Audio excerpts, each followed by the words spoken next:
The United States military has released new footage showing a precision strike on what officials describe as a suspicious vessel operating in the eastern Pacific Ocean. The images, published by the U.S. Southern Command, or Southcom, on the platform X, offer one of the clearest looks so far at Washington's expanding maritime interdiction campaign targeting drug trafficking networks across Latin America and the Caribbean. According to the accompanying statement, the strike took place on November 15 and was carried out under the direction of the Secretary of War, Pete Hegseth, as part of Joint Task Force Southern Spear's ongoing mission to disrupt and dismantle designated terrorist organizations engaged in narcotics smuggling. In its post, Southcom said the vessel was traveling along a route long known to intelligence services as a significant corridor for illicit drug shipments moving northward from South America. Officials noted that intelligence sources had confirmed the vessel was transporting narcotics at the time it was struck. The command described the target as being operated by a group formally designated as a terrorist organization, a classification that allows the United States military to take more forceful action when officials determine that threats are imminent, persistent, or tied to transnational crime networks. The statement said that 3 individuals aboard the vessel, referred to as narco-terrorists, were killed during the operation. It added that the strike occurred in international waters, meaning outside any single nation's territorial jurisdiction. This newly released footage shows the incident as viewed from a U.S. military platform monitoring the vessel at sea. The video is silent, consistent with Southcom's typical practice for publicly shared surveillance or engagement imagery. Although the footage does not show the identities or affiliations of the individuals on board, Southcom's written message asserts that the intelligence had been vetted and confirmed before the decision was made to take action. That point intelligence confirmation has been highlighted repeatedly by U.S. military and defense officials who say that the expanding operations in the Pacific, Caribbean and coastal zones rely on a broad network of aerial, maritime and electronic surveillance assets designed to detect vessels engaged in drug trafficking.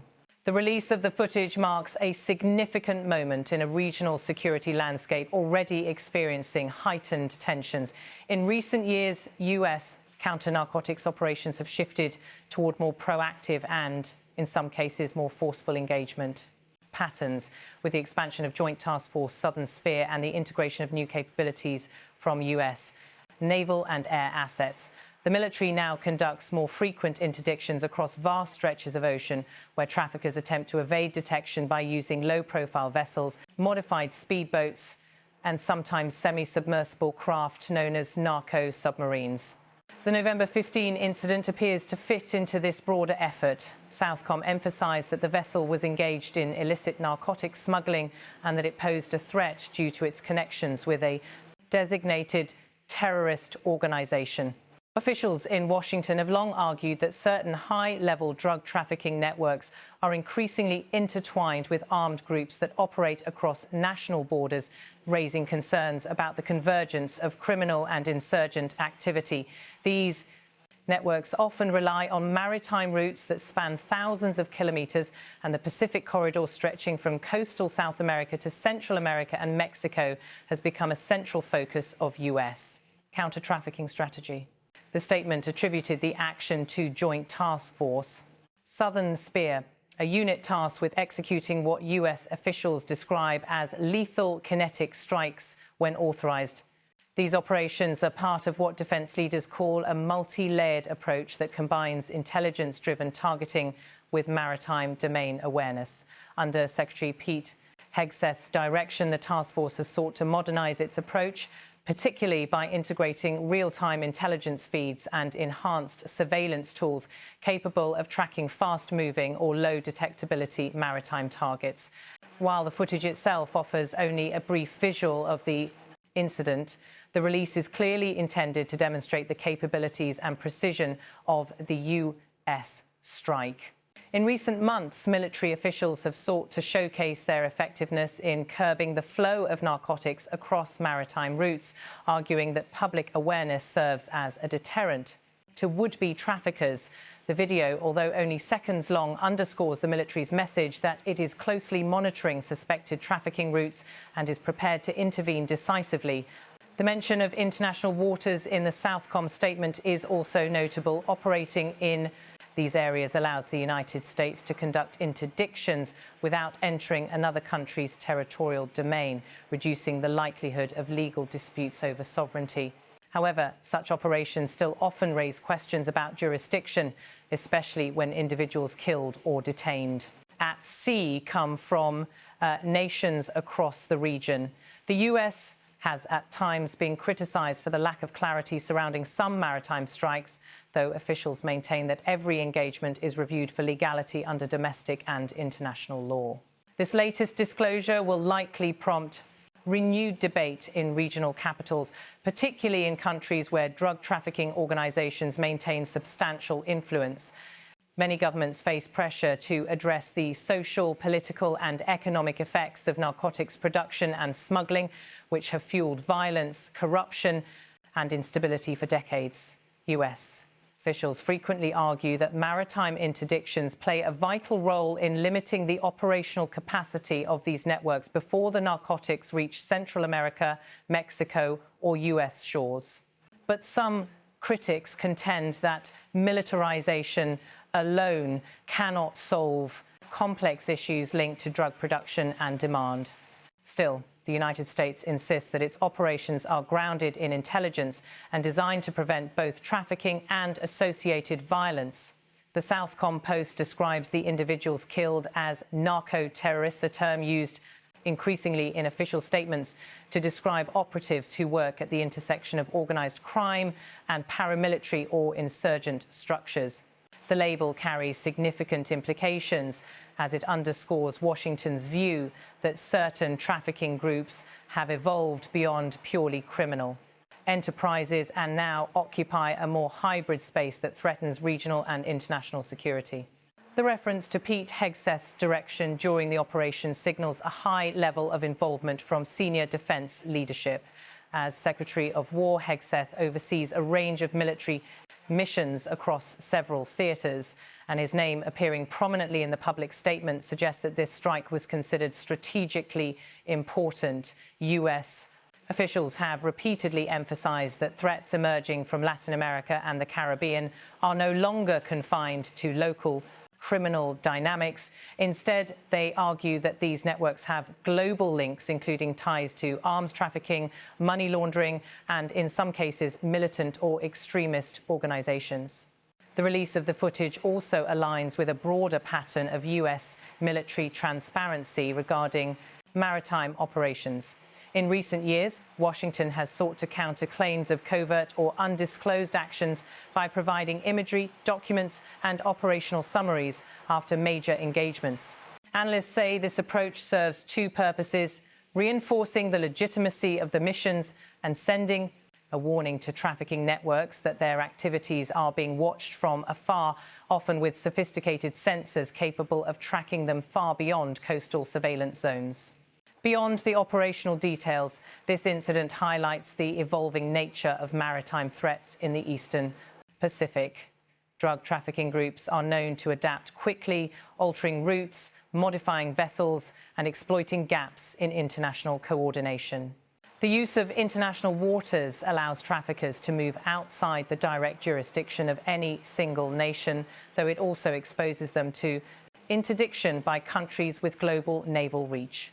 As Southcom's statement indicates, the vessel in question was identified through a combination of intelligence assessments and monitoring tools that traced its movements along a well-documented narcotics pipeline. The destruction of the vessel will not, on its own, dismantle the networks responsible for the shipment, but US officials argue that such strikes disrupt the logistical chain, impose financial losses on trafficking groups, and degrade their confidence in using critical maritime corridors. Over time, repeated interdictions can force traffickers to adapt in ways that make their operations more vulnerable or less profitable. For example, forcing traffickers to shift to longer or riskier routes increases their operational costs, while also expanding opportunities for law enforcement and military monitoring. Regional. Governments have historically had mixed reactions to US maritime actions. Some nations welcome the support, especially when facing powerful trafficking groups that exceed local military or police capacity. Others voice concern that foreign military operations, even in international waters, may escalate tensions or generate diplomatic frictions. In past incidents, questions have been raised about the accuracy of intelligence, the identification of targets, and the long-term consequences of lethal strikes at sea. In this particular case, the US maintains that the intelligence was precise and that the vessel was unquestionably engaged in narcotics smuggling.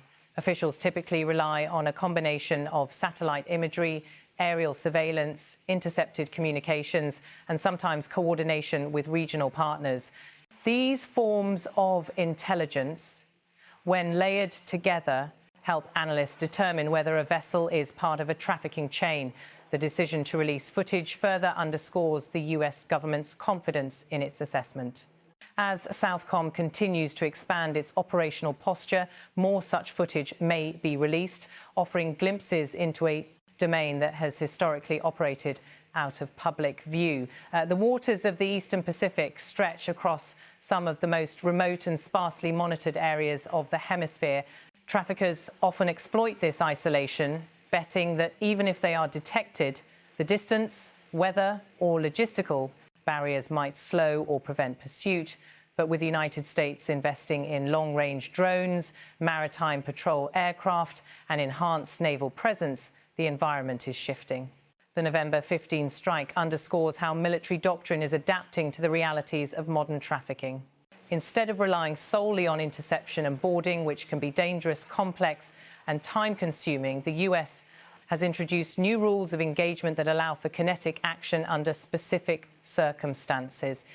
These tools expand the range of options available to commanders, but they also raise questions about oversight and proportionality. While targeting a vessel linked to terrorism or transnational organised crime may fall within authorised parameters, critics argue that lethal force at sea should remain a last resort. Nevertheless, the US military insists that every strike undergoes rigorous review and that commanders must assess the threat level, the intelligence, reliability, and the potential risks before proceeding. In the case of the November 15 operation, Southcom stated unequivocally that the vessel was engaged in illicit narcotics smuggling, that it belonged to a designated terrorist organisation, and that its actions warranted a kinetic response. The clear and deliberate public messaging surrounding the strike reflects the Pentagon's desire to assert legal and strategic clarity. The death of the 3 individuals aboard the vessel will likely be scrutinised in the coming days, especially as regional governments seek clarity on their identities, nationalities, and affiliations. In previous operations, the individuals killed or detained have sometimes come from multiple countries, reflecting the transnational nature of smuggling crews. The lack of immediate information is not unusual. Maritime strikes often take place far from any port or coastal infrastructure, making retrieval, identification, and investigation complex. In the broader context, this strike forms part of a larger narrative in which Washington views narcotics trafficking not as an isolated criminal phenomenon, but as a destabilizing force that fuels violence, corruption, and cross-border threats. US policymakers have repeatedly argued that the profits from trafficking enable armed groups, empower transnational networks, and erode state authority across the region. For this reason, maritime interdictions are framed not only as law enforcement actions, but also as strategic operations linked to regional stability and homeland security. As the video circulates internationally, analysts will assess what it reveals about US operational capabilities. While the footage is limited, its quality suggests advanced surveillance technology capable of tracking vessels in remote areas with precision. The fact that the strike was executed in international waters also highlights the reach of US maritime assets, which include destroyers, cutters, maritime patrol aircraft, and long-range unmanned systems. These platforms enable continuous monitoring of vast oceanic expanses that would otherwise remain largely unobserved. The geopolitical implications of such operations extend beyond counter-narcotics goals. The Pacific and Caribbean regions have become arenas of increased competition, with multiple powers seeking influence over maritime routes, port infrastructure, and security cooperation agreements. As Washington deepens its engagements, other countries, some supportive, others wary, are paying close attention to the United States' willingness to use force in contested or sensitive environments. For communities across Latin America and the Caribbean, the stakes remain high. Many coastal areas have suffered from the effects of trafficking, including violence, corruption, and distortion of local economies. At the same time, social advocates argue that long-term solutions require addressing poverty, governance, and development gaps that traffickers exploit. They warn that militarized responses, while sometimes necessary, must be accompanied by policies that reduce the incentives driving individuals into trafficking networks. Still, US officials point to the sheer scale of narcotics moving through the region as justification for their approach. The Eastern Pacific is considered one of the most heavily trafficked maritime corridors for cocaine shipments, with estimates suggesting that billions of dollars worth of drugs move across these waters annually. By striking vessels at sea, the United States seeks to intercept shipments early in the distribution chain, preventing vast quantities of narcotics from entering Central America or Mexico, where trafficking organizations compete violently for control of transit routes. The November 15 strike serves as a stark reminder of how the battle against narcotics trafficking now extends across vast maritime distances, far from land and often without direct visibility to the public. The release of the footage helps bridge that gap, offering a brief window into the kinds of operations taking place daily, often out of sight and far from civilian observers. As US authorities continue to treat maritime interdiction as a critical component of national and regional security, more such disclosures may follow. In the days ahead, officials may provide additional details regarding the operation, though historically such information is limited. What remains clear is that Washington intends to maintain and intensify its maritime counter-narcotics campaign. The strike on November 15, carried out under explicit senior authorization and showcased publicly, signals that the United States is prepared to use its full range of capabilities to confront illicit networks operating across the Pacific. For now, the footage stands as an official record of the event and a message both to traffickers who rely on these routes and to governments concerned about the security challenges posed by transnational crime. It reinforces the U.S. position that narcotics trafficking, especially when linked to designated terrorist organizations, represents a threat that warrants decisive action. And it underscores the growing complexity of maritime security in a region where criminal, political, and economic interests intersect across thousands of kilometers of open sea. The U.S. military, through Southcom's public release, has made clear that this strike is part of an ongoing effort that will continue in the months ahead. With the integration of advanced technology, renewed strategic focus, and senior-level authorization, the United States is defining a more assertive maritime posture, one that seeks to prevent illicit activity long before it reaches coastal nations or North American borders. In doing so, it signals that the fight against narcotics trafficking is no longer confined to land-based operations, but now extends into the most remote reaches of the Pacific Ocean.